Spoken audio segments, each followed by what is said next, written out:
충만하신 성령께서 우리 가운데 함께 하셔서 이 말씀을 깨달아 알게 하여 주시고 하나님 또한 우리 각자에게 말씀하시는 하나님의 음성을 듣는 시간 될 수 있도록 인도해 주시기를 기도드립니다.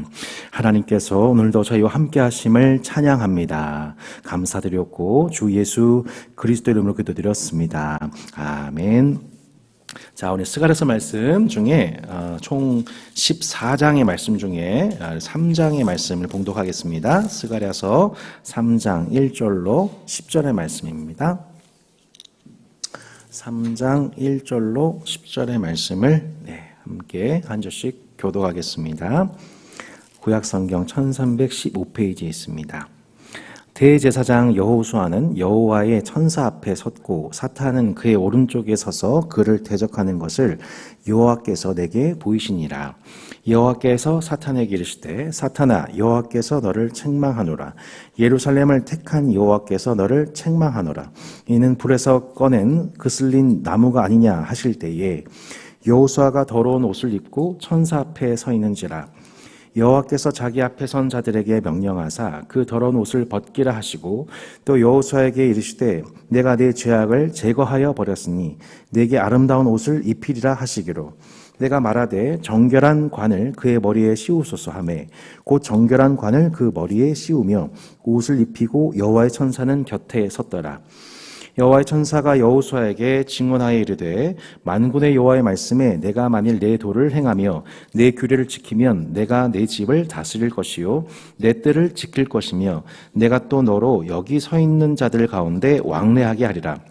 대제사장 여호수아와 너와 내 앞에 앉은 내 동료들은 내 말을 들을 것이니라.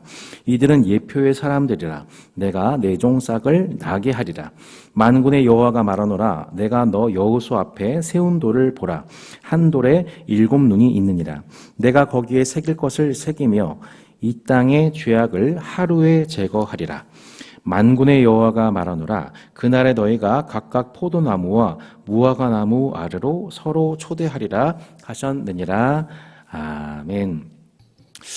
아마 이 구약 말씀, 또 그 중에서도 선지서의 말씀, 그 중에서도 가장 우리 목회자 입장에서도 또 성도분들 입장에서도 가장 어려워하는 가장 우리가 보통 이렇게 식당 가면은 여러 이제 반찬이 나온다고 했었을 때 우리 가장 먼저 이렇게 가는 입맛에 맞는 반찬들이 있지 않습니까? 뭐 어떤 거 드세요? 저 같은 경우에는 햄, 오뎅, 김치 뭐 이런 순으로 이제 항상 이 입에 잘 맞는 것부터 이렇게 손이 가지 않습니까? 그리고 이제 보통 참 부끄럽게도 뭐 연근 뭐 이런 거, 이런 나물 이런 건 어렸을 때 제가 손이 잘 안 갔던 것 같아요. 그렇게 손이 잘 안 가는 선지서 말씀이 사실 스가랴서 말씀일 것입니다. 그나마 지난주에 학개서 말씀, 학개서의 말씀과 스가랴서 말씀은 주제적으로는 일치해요. 성전 재건이라고 하는 키워드, 주제를 가지고 우리가 이 학개서의 말씀과 스가랴서의 말씀을 저희가 묵상을 했는데 학개서는 단 2장입니다. 38절이죠. 근데 반면 지금 스가랴서 혹시 읽으신 분 계신지요? 아마 읽으시면 꽤나 고생하셨을 겁니다. 14장입니다. 14장인데다가 그 말씀이 매우 영적으로 느껴지면서도 이해하기가 참 쉽지가 않습니다. 그래서 아마 수요 복음 맛집을 하신 분들은 이제 반복적으로 하시면서 느끼실 거예요. 아, 이래서 성경 공부를 먼저 해야 하는구나. 먼저 지도를 살펴봐야 되는구나. 리뷰를 먼저 봐야 되는구나. 라는 것을 이제 무턱대고 우리가 진입했다가는 자칫 길을 잃고 의미도 모르고 나오는 경우가 많기 때문에 반드시 연구를 먼저 통해서 지도를 먼저 확인하고 그 정글로 진입을 해야 우리가 길을 헤매지 않고 바른 우리 여행, 풍성하고 즐거운 여행을 누릴 수 있지 않겠습니까? 우리 그 스가랴서 말씀이 정말 그러합니다. 저도 개인적으로 목회자로서 이 스가랴서 말씀을 연구하면서 참 많은 반성이 됩니다. 내가 이렇게 말씀을 몰랐구나. 근데 참 감사한 것은 시중에 나와 있는 이 스가랴서에 관한 참 정선된 자료들이 이제 모아지고 추려져서 이제 1시간 분량의 자료로 이렇게 함께 나눌 수 있게 된 것이 얼마나 감사한지 모르겠습니다. 오늘 함께 잘 손이 가지 않았던 말씀 중인 이 스가랴서, 하지만 막상 제가 이제 연근의 맛에 빠졌거든요.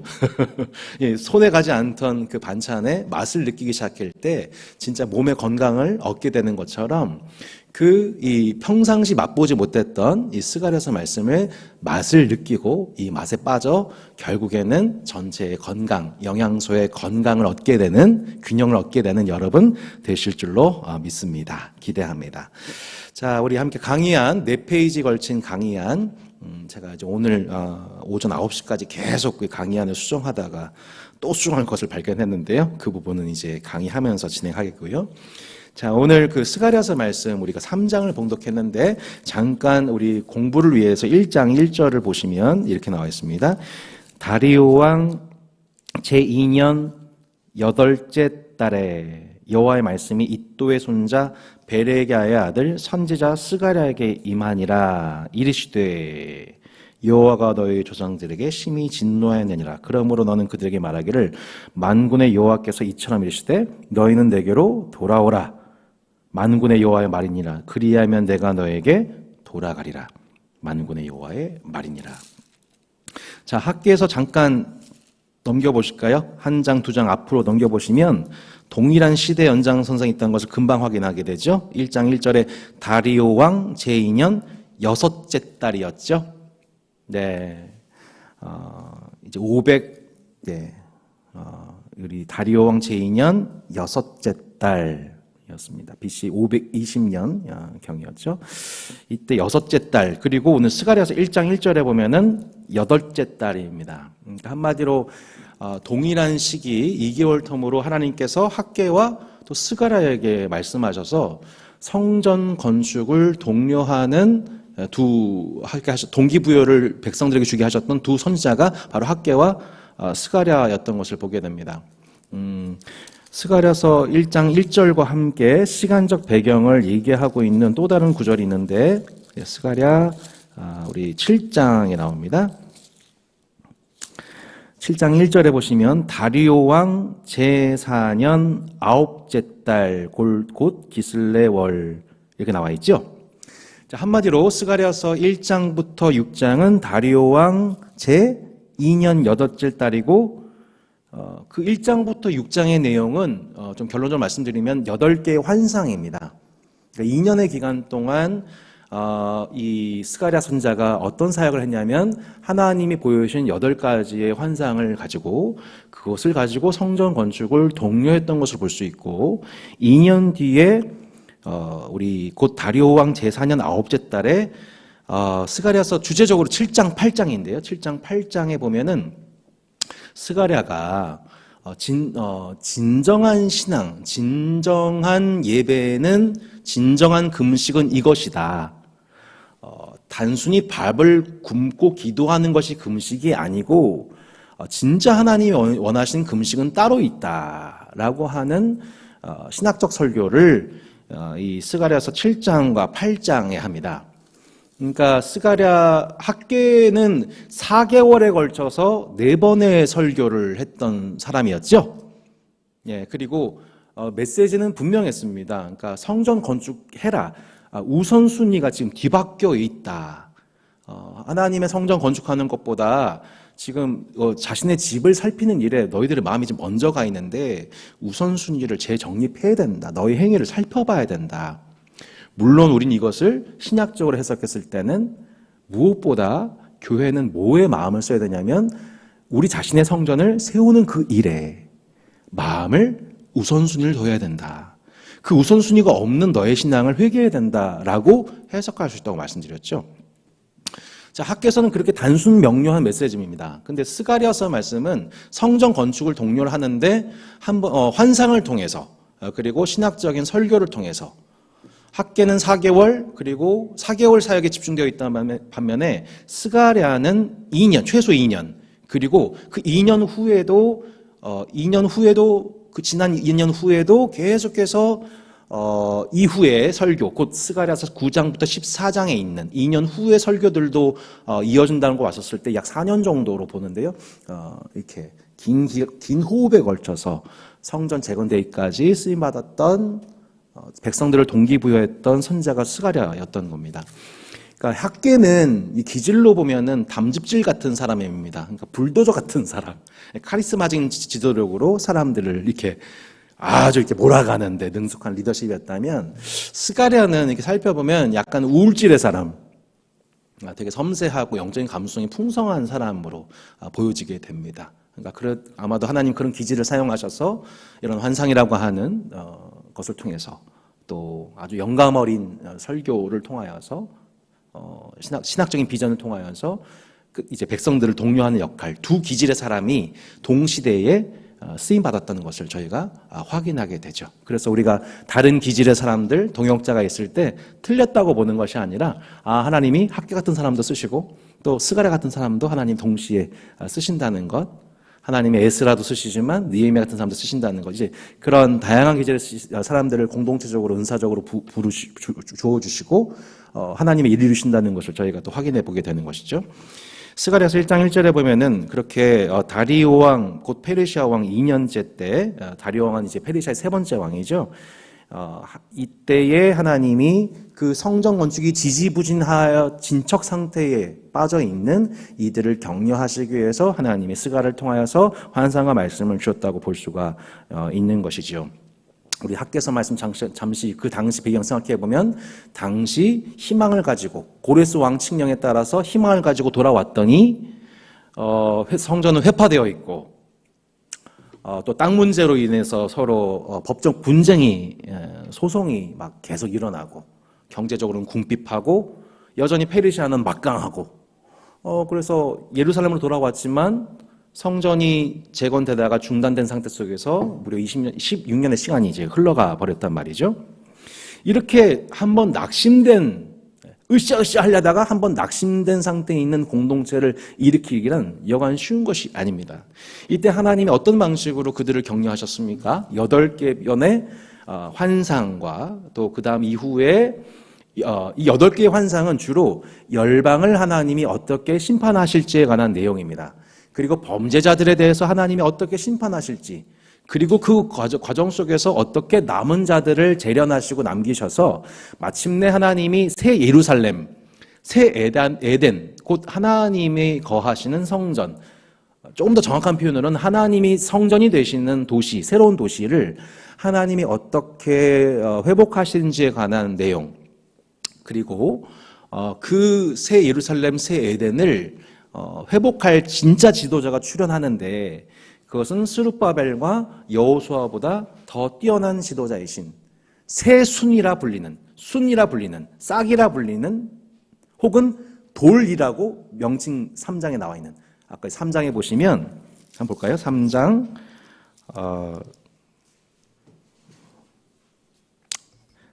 8절 9절에 보면 이렇게 이제 계시가 됩니다. 대제사장 여호수아야, 너와 내 앞에 앉은 내 동료들은 내 말을 들을 것이니라. 이들은 예표의 사람들이라. 내가 내 종 싹을 나게 하리라. 만군의 여호와가 말하노나 내가 너 여호수 앞에 세운 돌을 보라. 한 돌에 7눈이 있느니라. 내가 거기에 새길 것을 새기며 이 땅의 죄악을 하루에 제거하리라. 자, 싹. 의미가 뭐죠? 자, 이제 봄이 오고 있습니다. 곳곳에 이제 싹이 돋아나죠. 네. 죽었던 것 같아 보였던 땅에 싹이 다시 돋아나는 것을 볼 때에 우리는 희망을 느끼죠. 그 생명을 보면서 그 싹과 같은 존재를 내가 예비했다. 온 땅이 심판받는 것 같아 보이는데 내가 내 종, 내 싹을 예비해서 이 땅에 다시 생명을 회복할 것이다. 두 번째, 한 돌을 예비했다. 돌은 특징이 있어요. 어떤 특징이 있습니까? 그 돌과 부딪히는 모든 것들이 다 깨어져 나갑니다. 어떤 것이 그 돌에 떨어지든 혹은 돌을 가지고 그것을 깨뜨리든, 그 돌과 같은 존재, 그러니까 세상의 모든 죄악을 일순간에 깨뜨리는, 세상의 모든 완악함과 교만함을 일순간에 깨뜨리는 돌과 같은 나의 종을 예비했다. 우리는 이분이 누구인지를 이제 스가랴서 3장을 통해서 넌지시 예언을 받고 있는 것이죠. 자, 그렇게 스가랴서 전체의 그 전체 주제를 보자면 그렇게 하나님께서 열방을 심판하시고 남은 자를 구원하시며 마침내 하나님의 성전을 완성하시는데 그 성전을 재건에 성공하는 진짜 지도자인 이 싹 그리고 돌을 예비하셔서 마침내 메시아 왕국을 회복하신다라고 하는 신약적인 신약에서 장차 더 구체화되고 명료화되는 그 메시지가 수백 년 전 구약의 계시의 끝물에 이 스가랴 그리고 다음 주에 말라기를 통해서 계시되고 있는 것을 저희가 보게 됩니다. 그래서 이 메시지를 들은 당시 성전 재건이 이루어지지 않고 지체되고 있었던 낙심 가운데 있던 그들이 이 8가지 환상에 관한 스가랴의 해석과 그리고 그들에게 참된 신앙이 무엇인지를 회복하는 또 신학적 비전이 무엇인지를 얻은 이 스가랴의 영감 어린 신학과 환상과 설교를 통해 그들이 새 힘을 얻어 마침내 4년 뒤 성전 재건에 성공하게 되지요. 네. 그러니까 우리가 어떤 소망을 가지고 있느냐, 뭐를 바라보고 있느냐, 무엇을 듣고 있느냐, 무엇을 붙잡고 있느냐가 우리의 삶의 실제, 우리 삶의 우선순위, 곧 내 자신을, 우리 교회가 하나님의 성전되는 그 일에 우선순위를 두고 살아가게 할 수도 있고, 혹은 영적 침체에 빠져서 답보 상태에 머물러 있을 수도 있음을 오늘 스가랴서가 우리에게 보여주고 있는 것입니다. 이 8가지 환상, 그리고 4가지 교훈, 또 2가지 예언 통하여서 그 이스라엘 백성들이 답보 상태에 있던 이스라엘 백성들이 새 힘과 소망을 얻은 것처럼 오늘 우리 스가랴서 말씀을 통해서 동일한 은혜와 용기를 소망을 발견하는 시간이 되었으면 좋겠습니다. 스가랴서 맥잡기 보시면 초점이 그렇게 8개의 환상, 두 번째가 4개의 교훈, 2개의 예언으로 되어져 있습니다. 자, 8개의 환상은 좀 이해하기 쉽게 좀 이따 설명드릴 텐데 그림을 보면서 설명할 거고요. 4개의 교훈은 이런 겁니다. 총 한 4가지 정도 교훈이 있는데 첫 번째는 뭐냐면 너희가 나를 섬겼다고 하지만 너희는 나를 섬긴 게 아니야. 조금 순서 좀 다시 돌아가겠습니다. 1장 3절에 보시면 하나님이 지금 이스라엘을 보시면서 뭐라고 말씀하시냐면 너희는 내게로 돌아오라 하신다. 돌아오라. 그럼 내가 너희한테 돌아간다고 했습니다. 이 말씀이 참 묘한 말씀이에요. 왜냐하면 지금 이스라엘 백성들은 돌아왔어요. 어디로요? 예루살렘으로 돌아왔어요. 그런데 하나님 보시기에 이들은 아직 돌아오지 않았어요. 이해되시죠? 그러니까 육체는 돌아왔어요. 예루살렘으로. 하지만 그들의 마음, 하나님과의 언약적 관계를 섬기고자 하는, 무엇보다 하나님과의 언약적 관계에 충실하고자 하는 그들의 마음은 돌아오지 않았어요. 그러니까 그들의 마음이 돌아오지 않으니까 하나님이 그들의 마음에 들어갈 수가 없는 거예요. 돌이키셨지만 이 이스라엘 백성들을 향해서는 뭐가 필요하겠습니까? 첫 번째는 경고가 필요한 겁니다. 내게로 돌아와라. 호소가 필요한 겁니다. 두 번째는 뭐냐면 지금 그들이 지금 낙심하고 있는 이 세계의 질서를 보면서 이 세계의 질서는 곧 하나님이 심판하신다. 세상에 대한 소망을 갖지 않게 하는 8가지 이제 환상 이야기가 이제 시작이 되는 것이죠. 그 환상과 더불어서 4개의 교훈을 하시는데 뭘 얘기하고 계시냐면은 너희들은 나를 섬긴 게 아니야. 너희들은 열심히 예배드리고 금식하고 기도하고 했다고 하지만 제물을 바쳤지만 너희들은 진짜 나를 섬긴 게 아니라 너희를 위한 예배를 드렸던 거야. 이게 좀 뜨끔한 부분이 있지 않습니까? 한국에 얼마나 많은 예배와 집회와 이렇게 있었습니까? 근데 그게 넌 나를 섬긴 게 아니라 너희를 섬겼던 거야. 한번 보실래요? 7장에 보시면 7장 5절에 이렇게 나옵니다. 온 땅의 백성과 제사장들에게 이르라 너희가 70년 동안 5째 달과 7째 달에 금식하고 애통하였거니와 그 금식이 나를 위하여 한 것이냐? 너희가 먹고 마실 때 그것은 너희를 위하여 먹고 너희를 위하여 마신 것이 아니냐? 예루살렘과 사면 성읍에 백성이 평온히 거주하면 남방과 평원에 사람이 거주할 때 여호와가 옛 선자를 통하여 외친 말씀이 있지 않느냐 하시니라. 그러니까 이들이 70년 동안 그 징계 기간 동안 여전히 형식적인 예배를 반복하면서 주일에는 예배 가고 헌금할 것 헌금하고 금식할 때도 금식하면서, 하지만 그것은 정작 하나님을 위한 예배와 기도와 금식이 아니라 자기 자신들을 위한 성회였다고 얘기를 합니다. 그럼 진짜 예배는 뭐냐? 하나님이 시종 일관 우리가 말하신 진짜 예배는 뭘까요? 진짜 금식은 뭐예요? 그것에 대해서 좀 이따 말씀을 드릴게요. 그렇게 너희는 너희를 위한 예배를 드렸다. 이거 참 우리 정말 가슴 뜨끔한 말이에요. 이게 우리가 얼마나 많은 예배를 드렸어요. 근데 이게 너희를 위한 예배를 드렸대요. 너희를 위해서 금식한 거예요. 너희를 위해서 먹고 마셨대요. 두 번째, 내가 너희한테 진짜 예배가 뭔지를 이미 선지자를 통해서 여러 번 가르쳐줬는데 너희들은 그렇게 우리 얘기를 듣지 않았다. 그들의 얘기를 듣지 않았다. 이게 7, 8장 내용이고요. 그래서 내가 알아듣지 못하는 너희들에게는 진노로서 열방에 너희들을 맡겼다. 그리고 네 번째가 뭐냐면은 내가 진짜 성전을 회복할 것이다. 참 성전을 회복할 것이다. 이게 네 개의 교훈이에요. 여기 글자로는 제가 적어놓지 않았습니다. 대략 이 네 가지 교훈을 얘기를 하고 있습니다. 그리고 맨 마지막에 두 개의 예언이 나오게 됩니다. 그 두 개의 예언이 뭐냐면, 내가 그 새순, 순 혹은 싹, 그리고 돌이라 불려지는 메시아적 목자를 예비했는데 그 목자는 백성들로 인해 고난의 길을 들어서게 될 것이다.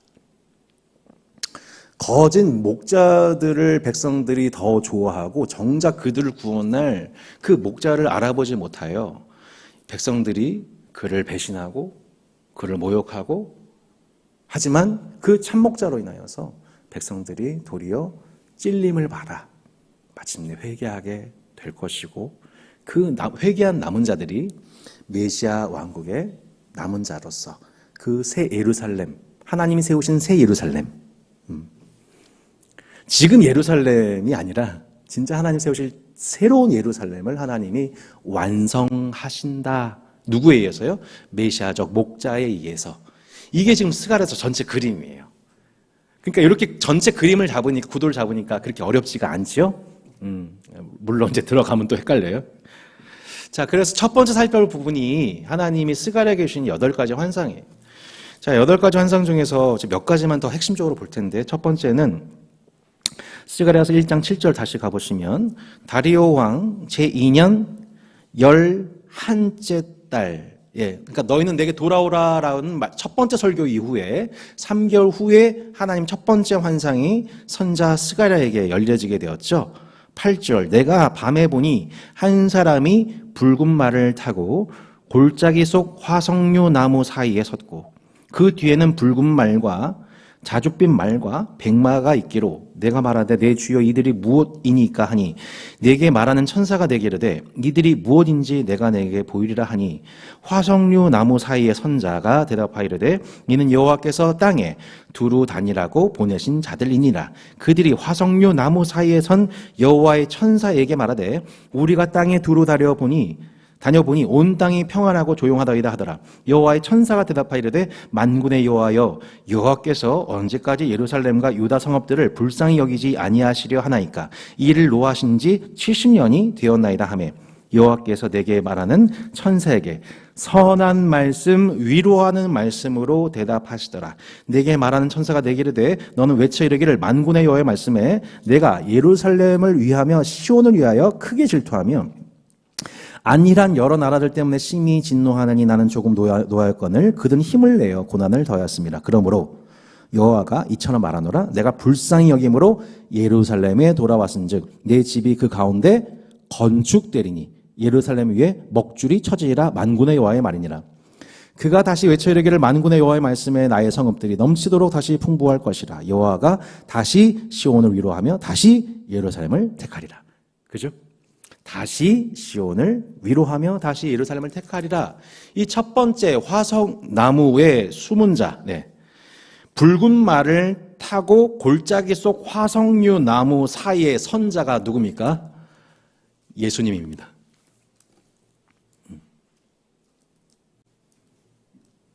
우리는 이제 8가지 환상을 통하여서 점점 그 실체가 우리가 장차 신약에서 드러나실 여호와의 영광이신 예수 그리스도의 그 모습이 슬며시 점점 계시가 점진적으로 확장해서 더 선명하게 비춰진 것을 보게 됩니다. 이제 진짜 실체이신 육체로 나타나실 예수 그리스도가 환상 중에 지금 스갈에게 나타나셔서 보이신 것을 보게 됩니다. 붉은 말을 탄 한 사람과 그를 따르는 말들이 이 스가랴서 또 요한계시록에 보면 말들이 출현하지 않습니까? 그 말들이 왜 출현이 되냐면 사방을 두루 다니면서 그 사방에 대한 소식을 알리기 위한 존재, 전령자적인 존재죠.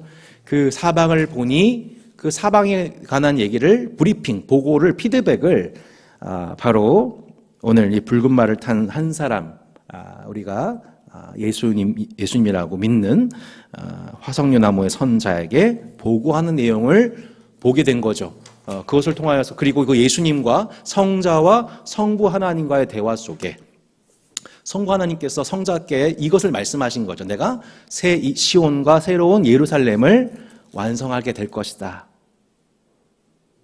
이 대화가 첫 번째 환상인 겁니다. 그러니까 이 얘기를 스가랴가 깨닫고 이것을 백성들에게 전했을 때 그 백성들이 얼마나 그 마음속에 큰 위안을 얻었겠습니까?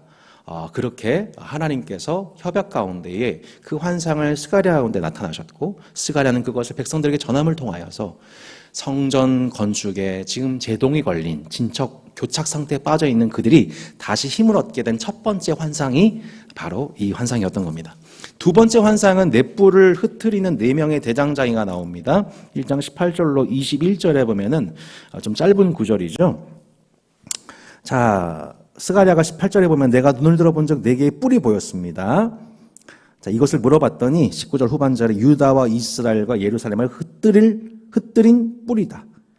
20절 그때 여호와께서 대장장이 4명을 내게 보이시기로 내가 말하되 그들이 무엇하러 왔나이까 하니 그 뿔들이 유다를 흩뜨려서 사람들이 능히 머리를 들지 못하게 하니 이 대장장이들이 와서 그것들을 두렵게 하고 이전의 뿔들을 들어 유다 땅을 흩뜨린 여러 나라의 뿔들을 떨어뜨리려 하느니라. 곧 이 4뿔은 뭐예요? 유다와 이스라엘을 사방 가운데 흩뜨린 제국이라고 볼 수 있습니다. 그리고 그 4뿔을 누가 또 혼내줍니까? 대장장이, 4명의 대장장이.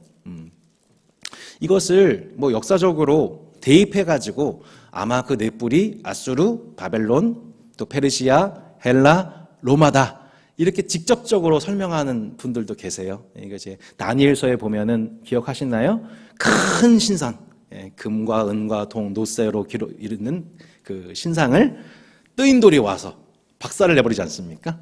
뜨인 돌 대신 예수님이 그것을 박살 내신단 말이에요. 그러니까 세상 제국을 심판하시는, 열방을 심판하시는 그 다니엘서의 맥락에서 보면 좀 비슷한 맥락들이 이어지고 있는 것을 보게 되죠. 그렇게 제국주의가 점점 강화되고 있는 세계 질서 속에서 하나님은 다니엘 또한 스가랴에게 환상을 통하여서 그 세상의 제국들을 멸하실 대장장이 대신, 뜨인 돌 대신 하나님 나라의 왕권을 여전히 간직하고 계심을 보여주셨던 것입니다. 세 번째가 측량줄을 손에 쥔 젊은이가 예루살렘을 측량하는 모습. 그 페이지 왔다 갔다 하시나 힘드실 텐데 그 우리 이 1페이지에 그림이 이렇게 나와 있었죠. 첫 번째 그림이 붉은 말을 타는 사람, 두 번째가 대장장이, 그리고 세 번째가 측량줄을 손에 쥔 젊은이. 그가 예루살렘을 측량하고 있습니다. 성경에서 측량하는 모습이 스가랴서와 나중에 이제 또 요한계시록에 나옵니다. 이게 측량, 그러니까 그 측량이 뭐 하는 거예요? 전체 길이를 이렇게 재가지고 그것이 합당한지 아닌지를 분별하는 걸 측량줄이라고 하잖아요. 예루살렘을 측량줄을 손에 쥔 젊은이가 예루살렘을 측량하고 있어요. 지금 이 예루살렘의 상황, 이 상태가 하나님 보시기에 합당한지 그렇지 않은지를 확인하는 것이죠.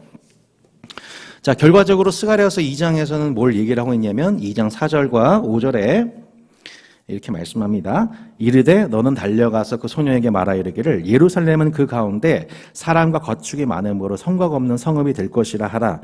여호와의 말씀에 내가 불로 둘러싼 성곽이 되며 그 가운데에서 영광이 되리라. 자, 이 말씀이 참 의미심장한 말씀이 아닐 수 없습니다. 뭐래요? 예루살렘은 성곽이 없는 성읍이 된대요. 도시 문명 속에서 역대 문명 속에서 성곽이 없는 성읍이 있을 수가 있나요? 그럴 수가 없죠. 적들을 방비하고 백성들이 보호받기 위해서는 성곽이 필요합니다. 근데 놀랍게도 성곽 없는 성읍이 될 것이다. 평화의 도성이 될 것이다. 공의가 흐르는 도시가 될 것이다. 그 이유는 뭐예요? 내가 불로 둘러싼 성곽이 되며 그 가운데 영광이 되리라. 하나님이 직접 그 백성들을 호위하시고 지키시고 방패가 되시는 성곽이 되시고 그 가운데서 하나님의 영광이 나타날 것이다.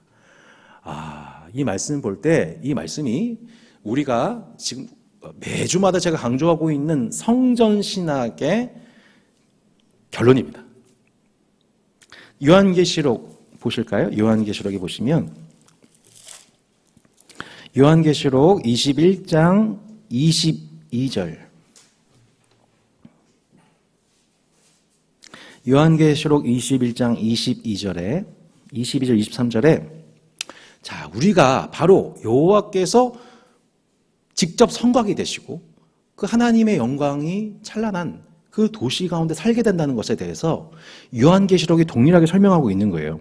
요한계시록 21장 22절 23절 성 안에서 내가 성전을 보지 못하였으니 이는 주 하나님 같이 읽겠습니다. 곧 전능하신 이와 및 어린 양이 그 성전이심이라. 그 성은 해나 달의 비침이 쓸데없으니 이는 하나님의 영광이 비치고 어린 양이 그 등불이 되심이라.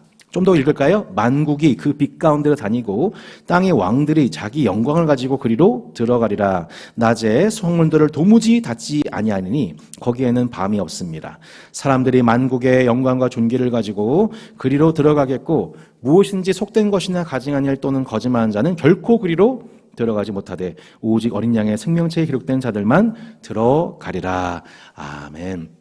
하나님이 그 성전의 성곽에 불이 되셔서 직접 성광이 되어 주시는 그 모습에 대해서 요한계시록은 더 구체적으로 말씀하면서 주 하나님과 어린 양이 직접 그 백성들의 성전이 되시고 그 성전에 하나님의 영광이 가득한 세계를 우리가 함께 맛보게 될 것이다.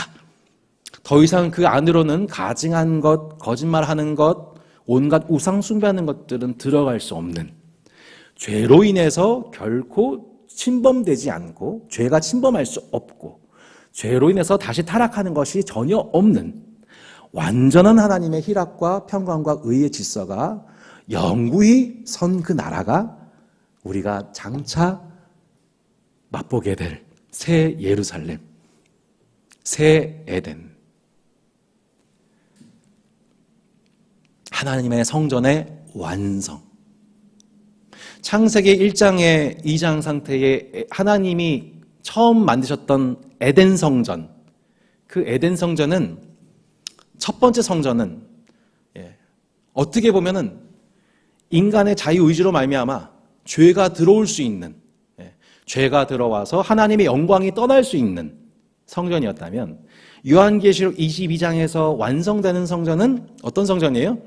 더 이상 죄의 질서가 들어올 수 없는, 다시 죽는 것이나 아파하는 것이나 애곡하는 것이나 이별하는 것이 없는, 죽음이 죽음, 죽음의 죽음, 사망의 죽음, 마귀의 죽음, 죄의 죽음 속에서 영원한 생명을 누리는 그 백성들이 하나님이 직접 그 백성들의 성전이 되셔서 마침내 하나님이 성전이 되시고 우리도 그 안에 함께 지어져가는 성전으로서 완성되어서 어느 곳을 봐도 하나님의 영광이 아닌 것이 없는, 네.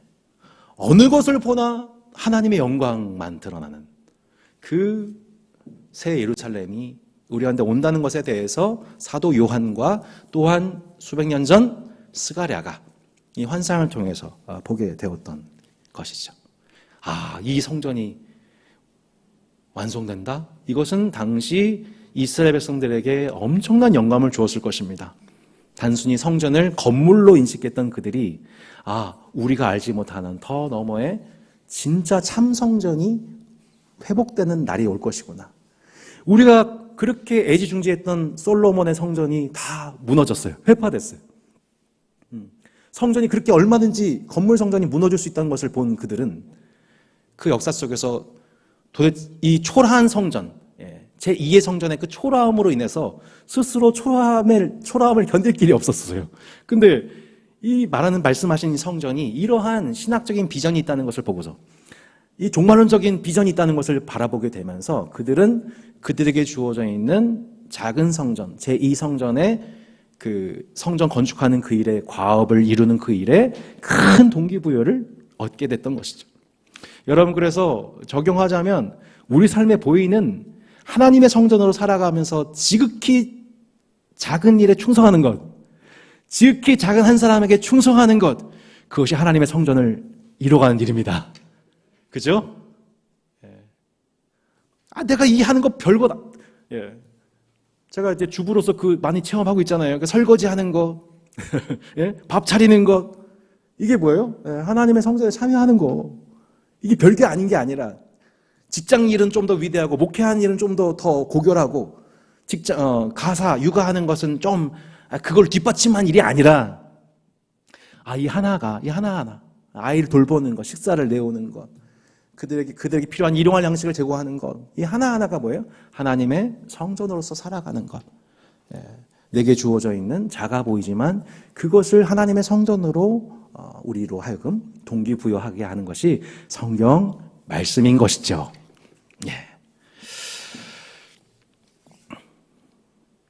오늘 읽었던 우리 스가랴서 3장에 보시면 대제사장 여호수아와 그 우편에 선 사단 이야기. 시간이 벌써 이렇게 갔군요. 이것이 이 스가랴서에서 정말 유명한 스가랴 복음이라고 합니다. 여기까지만 하고 이제 현상 넘어가겠습니다. 이때 이걸 이제 스가랴 복음이라고 하죠. 가장 신학적인 메시지가 뚜렷하게 드러나는 것을 보게 됩니다. 더러운 옷을 입은 여호수아와 심판자 대신 하나님, 그리고 사탄 사이에서 섰을 때 도리어 그 여호수아의 죄에 대해서 지적하면서 항소하고 있는 사탄을 오히려 하나님이 책망하시고, 죄가 있는 여호수아는 어떻게 하세요? 하나님께서 새 옷을 입혀주시죠. 4절에 보시면 더러운 옷을 벗기라. 내가 내 죄악을 제거해버렸으니 내가 아름다운 옷을 입히리라. 그리고 5절에 정결한 관을 그의 머리에 씌우소서. 정결한 관을 그 머리에 씌우며 옷을 입히고 여호와의 천사는 곁에 있더라. 장차 예수 그리스도를 통하여서 우리의 사탄의 정죄와 참소를 받는 우리가 그 사탄에게 책망과 정죄와 참소를 받는 것이 아니라 오히려 정당한 이유로 우리의 범죄 이유로 상소하는 사탄을 도리어 정죄하시고 우리가 그렇게 하나님 앞에 어여시 서서 무죄 판결 받을 수 있는 이유가 무엇입니까? 우리를 의롭다 여기시는, 예수 그리스도를 믿는 우리를 의롭다 여기시는 하나님의 사랑, 하나님의 의 덕분에 우리가 그렇게 새 옷을 입게 되고 새 관을 씌워 마침내 하나님 나라에서 그분과 함께 영원토록 그 나라를 상속받고 누리게 된다는 것을 스가랴서 3장에서 이 스가랴 복음을 통해서 환상을 통해서 말씀하시죠. 시간 관계상 나머지 내용들은 생략하도록 하겠습니다. 자, 근데 이제 환상을 정리할 때 맨 아래 두 번째 페이지 맨 아래 보시면 이렇게 총 정리가 되는 것을 보게 돼요. 그러니까 이 환상도 놀랍게도 대꾸를 이루고 있는 것을 보게 돼요. 그러니까 여러분 이스라엘 백성들이 이스라엘 그 문학은 아주 그냥 대꾸, 라임, 얼마나 이걸 강조한지 몰라요. 뭐 쉽게 얘기하면 말장난, 워드플레이 엄청 좋아합니다. 그러니까 제가 때로 이렇게 드립 장난칠 때 이거 성경적입니다, 여러분. 네, 이렇게 웃어주시기 바랍니다. 네. 이렇게 자, 이렇게 대꾸를 이루고 있습니다. 첫째 환상과 여덟째 환상이 말들에 관해서, 그죠? 그리고 이제 둘째 환상, 셋째 환상은 이방 나라에 대한 심판, 그리고 여섯 번째, 일곱 번째가 또 죄악과 죄인의 집에 대한 형벌, 그리고 맨 중앙에 있는 핵심적인 메시지가 뭐냐면, 이제 이 메시아 약속이죠. 메시아 약속. 여호수아와 스룹바벨과 더불어 세우신 하나님의 약속이 성취될 것을 말씀하고 있습니다. 자, 제사장 여호수아가 죄를 용서받아 결국 하나님께서 새 옷과 새 면류관을 주신다고 하는 이 신약 복음적인 스토리와 함께 스가랴서 4장 6절과 7절에 보면 우리가 잘 아는 말씀, 스가랴서에서 제일 좋아하는 말씀일 겁니다. 아마 그가 내게 대답하여 이르되 여호와께서 스룹바벨에게 하신 말씀이 이러하니라. 만군의 여호와께서 말씀하시되 이는 힘으로 되지 아니하며 능력으로 되지 아니하고 오직 나의 영으로 되느니라. 큰 산아 내가 무엇이냐. 내가 스룹바벨 앞에서 평지가 되리라. 그가 머릿돌을 내놓을 때 무리가 외치기를 은총이 그에게 있을지어다 하려 하셨고, 9절 스룹바벨의 손이 이 성전의 기초를 놓았은즉 그의 손이 또한 그 일을 마치리라 하셨나니 만군의 여호와께서 나를 너에게 보내신 줄을 내가 알리라. 이렇게 나와 있죠. 곧 스룹바벨에 의해서 기억나시죠, 여러분? 고레스 왕의 칙령에 따라서 5만 명의 예루살렘 귀환 자들과 함께 성전 건축 시작했던 사람이 바로 스룹바벨입니다. 정치 지도자죠. 잠시 납치했던 스룹바벨에게 하나님이 격려하셔서 이는 힘으로 되지 않고 능으로 되지 않고 오직 나의 영으로 되느니라. 스룹바벨 앞에서 큰 산이 평지가 되리라 라고 하나님이 그를 격려하시면서 마침내 스룹바벨을 통하여서 제2성전이 완성되죠. 자, 그 스룹바벨은 결국 누구를 상징하냐면 예수님을 상징하는 겁니다. 장차 성전을 재건을 시작하시고 성전을 회복하실 분. 요한복음 2장에 보면은 예수님께서 그런 말씀하십니다. 이 성전을 내가 다 허물고 3일 만에 일으킬 거야. 자신의 죽음과 부활로서 이 말씀을 완벽하게 성취해내시죠. 사람들은 다 오해했어요. 46년 된 성전 어떻게 금방 저렇게 무너뜨리나. 근데 그게 아니라 자기 육체에 대해서 말씀하신 거죠. 곧 예수님께서는 자기 육체의 부활을 통하여서 자신의 성전을 회복하시고, 예수님이 왜 성전인지 말씀드렸죠. 예수님이 왜 성전이에요? 예수님은 늘 기도하시는 분이에요. 백성들을 위해서. 죄 사함을 선하시는 분이에요. 그죠? 가신 공고마나 소자야 내 죄 사함을 받았느니라. 성전이잖아요. 성전에서 뭐가 흘러나와요? 생수가 흘러나와요.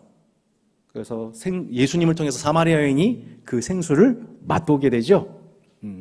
예수님이 그렇게 참 성전으로서 이 땅에 오시고 성전으로서의 기능을 타락한 예루살렘 종교체제의 성전을 대체하는 진짜 성전, 예수 그리스도.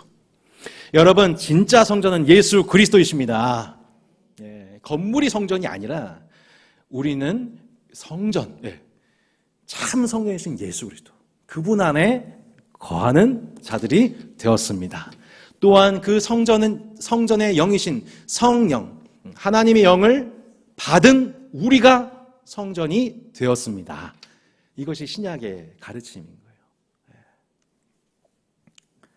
자, 그렇게 환상을 통하여서 하나님은 학계의 선지자를 통해 낙심해 있던 이스라엘 백성들, 곧 성전 건축이 지체되고 있어서 낙심되고 있던 저들에게 이렇게 성전이 회복될 것이다. 열방을 심판하시고 마침내 하나님이 참 성전을 회복하신다고 하는 이 환상에 관한 해석을 통해 그들은 큰 격려를 받았다는 것입니다. 두 번째 내용이 7장과 8장에 나와 있는 두 가지 교훈이라고 볼 수 있습니다. 스가랴 7장과 8장에 보면 아까 제가 말씀드렸죠. 나는 하나님을 열심히 섬기고 있다. 기도, 금식, 뭐든지 다 이렇게. 근데 하나님 뭐라고 말씀하세요? 너를 위해서. 너 그냥 너를 위해서 한 거야. 스가랴가 진짜 예배가 뭐냐 이렇게 얘기를 한 겁니다. 스가랴 7장 9절 10절 만군의 여호와가 이같이 말하시기를 너희는 진실한 재판을 행하며 서로 인내와 긍휼을 베풀며 과부와 고아와 나그네와 궁핍한 자를 압제하지 말며 서로 해하려고 마음에 도모하지 말라 하였습니다. 그들이 듣기를 싫어하며 등을 돌리며 듣지 아니하려고 귀를 막았다고 나와 있습니다. 마음을 금강석 같게 했다고 나와 있습니다. 그러니까 한마디로 예배 참석은 열심히 했는데 그 예배를 통해서 선포된 율법의 내용들 재판을 공정하게 해야 됩니다. 사람을 외모로 판단해서는 안 됩니다. 고아와 과부와 나그네에게 그 지역사회에 핍절한 자가 없게 해야 됩니다. 그들을 형제처럼 여겨야 됩니다. 이런 얘기에 대해서는 금강석 같이 마음을 탁 닫아버리고 아멘 안 하는 거예요. 네. 그러면서 뭐라고 하는 거예요? 나는 열심히 금식했어. 나는 절기를 지켰어. 나는 헌금 많이 했어. 이런 거를 이제 하면서 하나님을 섬겼다고 생각하는데 야, 그거 너를 위해서 한 거야. 스가랴서 7장 16절 17절에 이렇게 하고 있습니다. 8장 16절 17절에 너희가 행한 일은 이러하니라. 너희는 이웃과 더불어 진리를 말하며 너희 성문에서 진실하고 화평한 재판을 베풀고 마음에 서로 해하기를 도모하지 말며 거짓 맹세를 좋아하지 말라. 이 모든 일은 내가 미워하는 것이니라. 미워하는 것이니라. 하나님께서 미워하신 일을 골라 하면서 하나님 앞에 열심히 예배드리고 찬송 부르고 기도하는 그 모습 보면서 하나님은 진절머리가 나신 거죠. 선지자를 통해서 계속 율법의 정신을 가르치시는데 그들은 율법의 겉모양. 나중에 이제 바리새인들을 예수님이 그렇게 책망하시잖아요. 너희들이 11조도 하고 정확한 구절 생각나지 않지만 모든 외적인 것은 다 지켰지만 정작 율법에 더 중한 바 정의와 긍휼과 믿음은 다 버렸다. 이것도 버리지 말고 저것도 버리지 말아라고 예수님 말씀하신단 말이죠. 구약의 백성들이 바로 그랬던 것입니다. 하나님이 그들을 열방의 손에 맡기셨던 이유가 그들이 잘못 하나님을 섬기고 있음에도 불구하고 그들의 열정으로 하나님을 섬긴다고 스스로 착각했던 거죠. 그러니까 사람이 자기의 열정 때문에 스스로 속인 경우가 많습니다. 열정보다 중요한 것은 분별력이고 율법에 더 중요한 바 정의와 긍휼과 믿음을 행하는 것입니다. 그것이 하나님이 받으실 만한 예배입니다. 예. 이것이 스가랴가 시종일관. 이건 스가랴만 얘기하는 게 아니에요, 여러분. 이사야서 한번 보실래요? 이사야서 58장에 보면 진정한 금식이 뭔지 나와 있어요. 이사야서 58장 6절.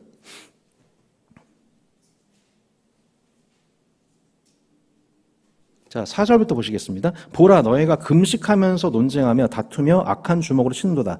너희가 오늘 금식하는 것은 너희의 목소리를 상달하게 하려는 것이 아니니라. 이것이 어찌 내가 기뻐하는 금식이 되겠으며 이것이 어찌 사람이 자기 마음을 괴롭게 한 날이 되겠느냐.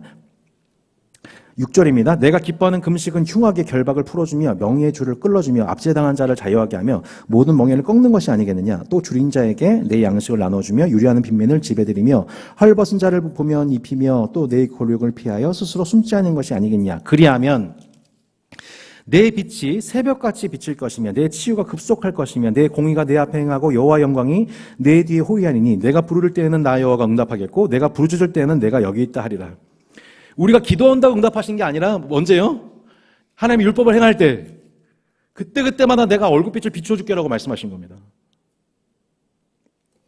10절 줄인 자에게 내 심정이 동하며 괴로운 자의 심정을 만족하게 하면 내 빛이 흑암 중에서 떠올라 내 어둠이 낮과 같이 될 것이며 여호와가 너를 항상 인도하여 메마른 곳에서도 내 영혼을 만족하게 하며 내 뼈를 견고하게 하리니 너는 물된 공상 같겠고 물이 끊어지지 아니하는 샘 같을 것이니라. 자, 12절을 같이 한번 읽어볼게요. 내게서 날 자들이 오래 황폐된 곳들을 다시 세울 것이며 너는 역대의 파괴된 기초를 쌓으리니 너를 일컬어 무너진 데를 보수하는 자라 할 것이며 길을 수축하여 거할 곳이 되게 하는 자라 하리라.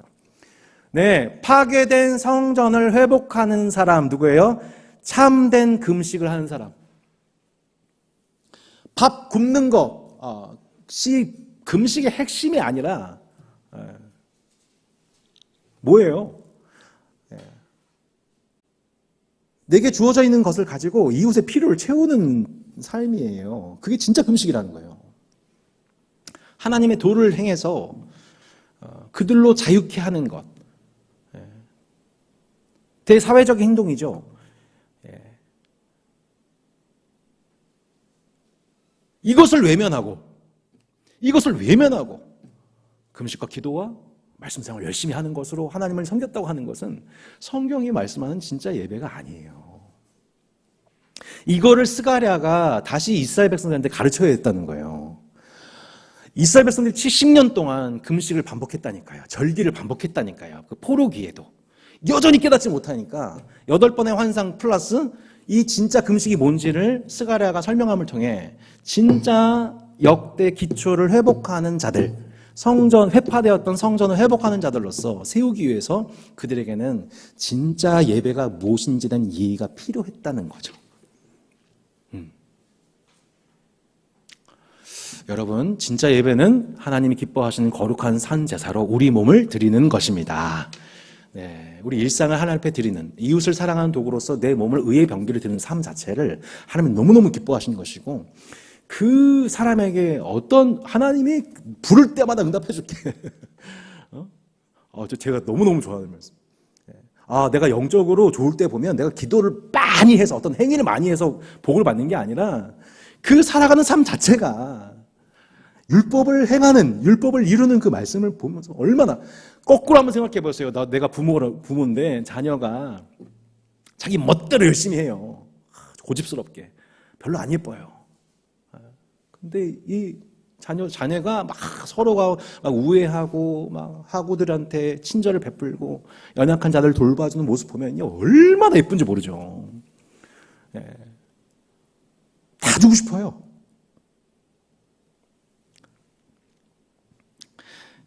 그 두 가지 교훈을, 참된 금식이 뭔지를 이사야와 스가랴가 우리 가운데 진짜 예배가 무엇인지를, 이거를 세워야 했던 거예요. 이거를.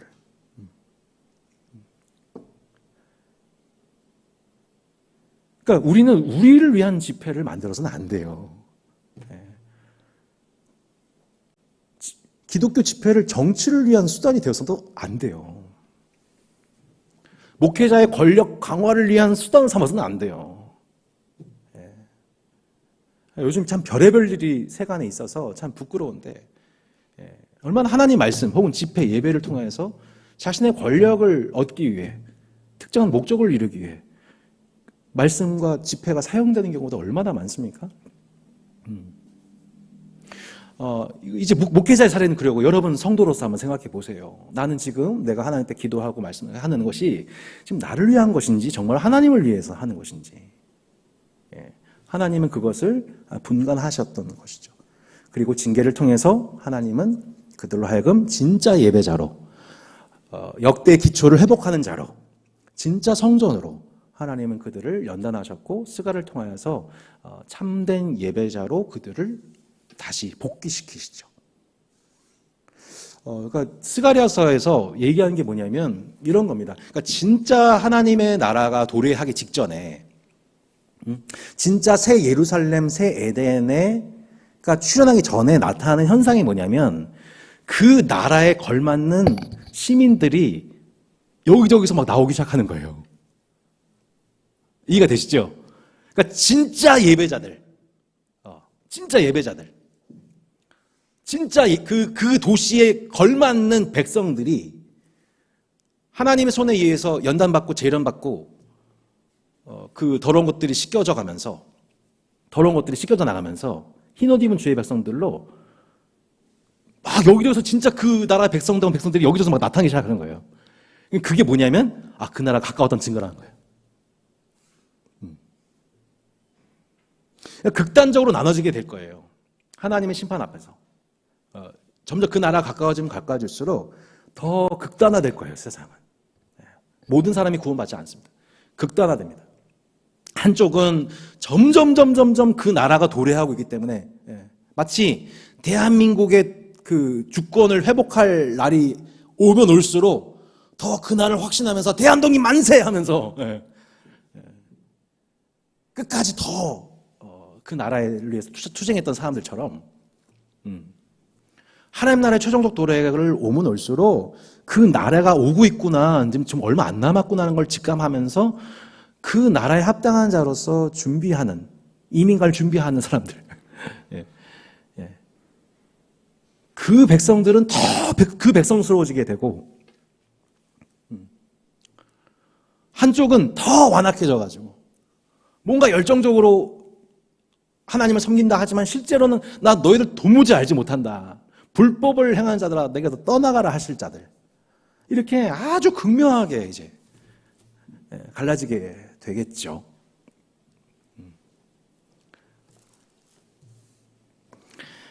자, 마지막으로 저희가 살펴보게 될 부분은 저희가 9장부터 14장에 관한 내용입니다. 네, 내용이 참 많죠. 자, 그 나라가 도래하기 직전에 하나님께서 남은 자들을 구원하시기 위해 하나님께서 예비하신 돌이라고 불리는 3장과 6장에서 예견된 그 존재가 이제 마침내 실체를 드러내는데, 그 9장부터 14장의 내용을 보면 이렇게 이제 표에 이렇게 나와 있죠. 메시아적 왕이 열방을 심판한다. 9장부터 9장의 내용이고요. 열방에서 남은 자들이 돌아온다. 3페이지 중간입니다. 10장의 내용이고요. 메시아적 왕이 오면 백성에게 버림받을 거다. 도리어. 이제 복음서의 메시지죠. 그리고 그 메시아적 왕이 결국 백성을 구원할 거다. 12장입니다. 그리고 그 결과로서 13장에 남은 자들이 정결하게 될 것이다. 14장에 열방이 메시아의 왕국으로 순례를 오게 될 것이다. 이게 이제 9장부터 14장에 있는 전체 어려운 이 내용을 좀 이렇게 한눈에 볼 수 있도록 된 거예요. 그 내용 그 중에서 11장에 보면 4절부터 보면 그 진짜 목자가 오기 전에 거짓 목자들이 있을 것에 대해서 예언을 합니다. 11장 4절 여호와 나의 하나님 이르시되 너는 잡혀 죽을 양떼를 먹이라. 사들인 자들은 그들을 잡아도 죄가 없다 하고 판자들은 말하기를 내가 부유하게 되었은즉 여호와께 찬송하리라 하고 그들의 목자들은 그들을 불쌍히 여기지 아니한도다. 여호와가 말하노라 내가 다시는 이 땅 주민을 불쌍히 여기지 아니하고 그 사람들을 각각 그 이웃의 손과 이 임금의 손에 넘기리니 그들이 이 땅을 칠지라도 내가 그들의 손에서 건져내지 아니하리라 하시기로 내가 잡혀 죽을 양떼를 먹이니 참으로 가련한 양들이라. 내가 막대기들을 취하니 하나는 은총이라 하며 하나는 연합이라 하고 양떼를 먹일새 한 달 동안에 내가 그 세 목자를 제거하였으니 이는 내 마음에 그들을 싫어하였고 그들의 마음에도 나를 미워하였음이라. 11장 5절에 나와 있듯이 이렇게 거짓 목자들이 출현을 하게 되고 11장 7절에 보면 진짜 목자가 그 가련 양들을 돌보면서 하나는 은총, 하나는 연합이라고 쓰이는 막대기 둘을 가지고 양떼를 먹이는 역할을 감당할 참 목자가 나타날 것이라고 말씀하고 있죠. 그 과정 속에서 거짓 목자 3명을 스가랴가 해고하게 되고 해고한 그 결과 도리어 그 스가랴가 미움을 당하게 되는, 거짓 목자들을 분별해서 쫓아냈더니 오히려 참 목자를 미워하는 일들이 생기게 될 것이다. 그리고 11장 15절 17절에 여호와께서 내게 이르시되 너는 또 어리석은 목자의 기구들을 빼앗을지니라. 보라 내가 한 목자를 이 땅에 일으키리니 그가 없어진 자를 마음에 두지 아니하며 흩어진 자를 찾지 아니하며 상한 자를 고치지 아니하며 강건한 자를 먹이지 아니하고 오히려 살찐 자의 고기를 먹으며 또 그 굽을 찢으리라. 화이시 자의 양떼를 버린 목된 목자여 칼이 그의 팔과 오른쪽 눈에 내리니 그의 팔이 아주 마르고 그의 오른쪽 눈이 아주 멀어 버릴 것이라 하시니라. 16절은 되게 난해 구절인 것 같아요. 두 가지 극단의 해석적인 가능성이 있는 것 같아요. 하나는 그야말로 그 거짓 목자, 내가 한 목자를 이 땅에 일으킨다, 이게 거짓 목자를 일으킨다는 말씀으로 해석될 수도 있고, 혹은 한 목자를 일으킨다고 하시는 분, 그러니까 선한 목자를 일으키시는데 그 선한 목자가 양들을 돌보지 못하는 정황. 양떼들이 선한 목자를 알아보지 못하니까 거짓 목자를 좋아하고 참된 목자를 알아보지 못하니까 첫 목자가 할 일이 없어진, 쓸모 없어져 버린. 두 가지 해석 가능성이 있어요. 그러니까 둘 다 있어요. 저도 뭐가 맞다라고 말씀드리진 않을게요. 두 가지 해석 가능성이 있다. 그만큼 근데 만약에 후자의 가능성이라고 하면은 정말 비참한 거죠. 진짜 참목자는 오히려 외면을 당하고 거짓 목자들이 추앙을 받고 거짓 목자를 심판하면은 오히려 참목자가 배척을 당하는, 그래서 참목자 입장에선 쓸모 없어져 버리는 이러한 정황. 여러분, 이 일을 누가 당하게 되냐면 결국 예수님이 당하시게 됩니다. 예수님. 그래서 예수님에 관한 예수님이 이제 당하시게 되는 그 스토리를 보면은 스가랴서에서 말씀하고 있는 백성들로부터 버림당하시는 예수님, 건축자들의 버린 돌이라고 하잖아요. 예수님 별명이 건축자들의 버린 돌. 근데 그 돌을 하나님이 도리어 건축물의 모퉁이 돌로 삼으시죠. 이것에 관한 예언. 하나님의 성전이 이 땅 가운데 돌아가기 직전에, 하나님의 성전이 출현하기 전에 무슨 일이 있을 거냐면 하나님이 보내신 메시아적 목자가 도리어 그 백성들로부터 버림받게 되고 백성들이 도리어 그 메시아를 찔러 죽이고 찔러 죽인 일이 있게 될 거다. 오히려 참 목자를 알아보지 못하고 거짓 목자들을 따라다니라고, 그 거짓 목자를 책망하는 참 목자를 도리어 더 미워하고 죽이게 된 날이 있을 것이다. 이게 놀랍게도 스가랴서가 예언하고 있는 메시아에 관한 예언인 것입니다. 근데 그 와중에 이것이 비극으로 끝나는 것이 아니라, 백성의 비극으로 끝나는 것이 아니라 진짜 그 나라에 들어가게 될 그 백성들, 새 예루살렘에 입성하게 되는 백성들에게 나타나는 전형적인 모습이 뭐냐면 스가랴서 12장 10절 8절부터 보세요. 스가랴서 12장 8절부터 보시면 그날에 여호와가 예루살렘 주민을 보호하리니 그 중에 약한 자가 그날에는 다윗 같겠고 다윗의 족속은 하나님 같고 무리 앞에 있는 여호와의 사자 같을 것이라. 예루살렘을 치러 오는 이방 나라를 그날에 내가 멸하기를 힘쓰리라. 10절 내가 다윗의 집과 예루살렘 주민에게 은총과 간구하는 심령을 부어주니 그들이 그 찌른 바 그를 바라보고 그를 위하여 애통하기를, 독자를 위하여 애통하듯 하며 그를 위하여 통곡하기를, 장자를 위하여 통곡하듯 하리로다. 그날에 예루살렘에 큰 애통이 있으니 무기또 골짜기 하다 드림몬에 있던 애통과 같을 것이라. 온 땅 각 족속이 따로 애통하되. 그 메시아를 찌른 자신들의 죄를 깨닫고 통곡하고 애통하는 자들이 곧 하나님이 보호하시는 예루살렘 입성 주민들이라고 말씀하고 있는 거예요. 나중에 그래서 사도행전 2장에서 보면 베드로가 오순절 사건 직후에 그 입술을 열어서 설교를 하기 시작하는데 그 오순절 설교를 듣고서 반응하는 자들이 나와요. 사도행전 2장을 보실까요? 사도행전 2장 37절에 보시면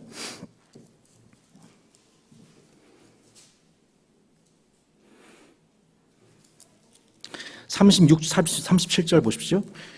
36, 37. 그런즉 이스라엘 온 집은 확실히 알지니 너희가 십자가에 못 박은 이 예수를 하나님이 주와 그리스도가 되게 하셨느니라 하니라. 그들이 이 말을 듣고 어떻게 해요? 마음에 찔려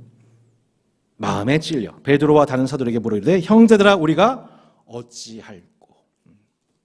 내가 바로 예수님을 찌른 자구나라는 것을 인식하고 내가 범죄한 죄임을 인식하고 설교를 듣고 마음에 찔려 이제 우리가 어찌할꼬 애통하는 자들, 그것이 새 예루살렘에 입성하는 주민들의 전형적인 모습. 하나님이 그 은총과 간구하는 심령을 부어주실 것이다 라고 말씀하고 있는 것입니다.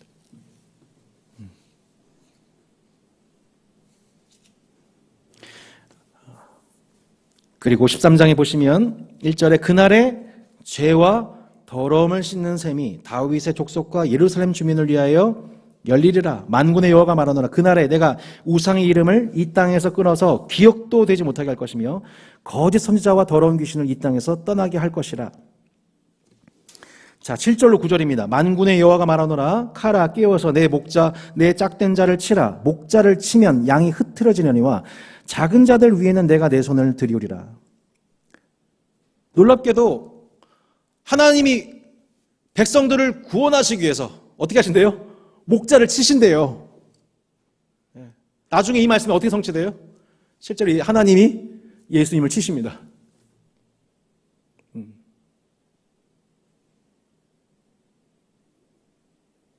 하나님이 직접 자신의 독생자를 치세요. 그 결과 양떼들이 다 흩어지죠. 그 양떼는 목자를 떠나고 배신하고 다 흩어지게 되는데 정작 외면받은 그 목자가, 그 메시아가 결국 백성들을 위해서 대속문이 되고 사흘 만에 부활하여서 그 흩어진 백성들을 열국에서 다 불러 모아. 흩어진 양떼들, 자신이 선택하고 언약을 주어서 구원하기로 언약하신 그 모든 백성들을 예루살렘과 유대와 사마리아 땅끝에 흩어진 그 모든 열국의 백성들을 다 일일이 불러 모아 그 선한 목자께서 마침내 그들을 새 예루살렘으로, 하나님이 성전 되시는 도시, 하나님이 직접 그 불성곽이 되셔서 지켜보아셔서 마침내 창세전부터 계획하신 하나님의 그 위대한 계획을 완전하게 성취하실 것에 대해서 역사 한복판, 특별히 성전 재건이 중단되어 침체되어 있던 스가랴와 이스라엘 백성들로 하여금 이 나라가 완성되는 거구나. 이 성전이 장차 회복될 것이고 우리가 그 나라 백성으로 언약 삼으신 하나님의 선택받은 백성이구나 라고 그들이 다시 그들에게 주어진 작은 소명, 곧 제2 성전을 회복하는 그 일을 완수하게 된 것이죠. 자, 오늘 함께 이 스가랴서의 말씀을 이제 함께 정리하면서 이 말씀을 가지고 함께 묵상하면서 기도했으면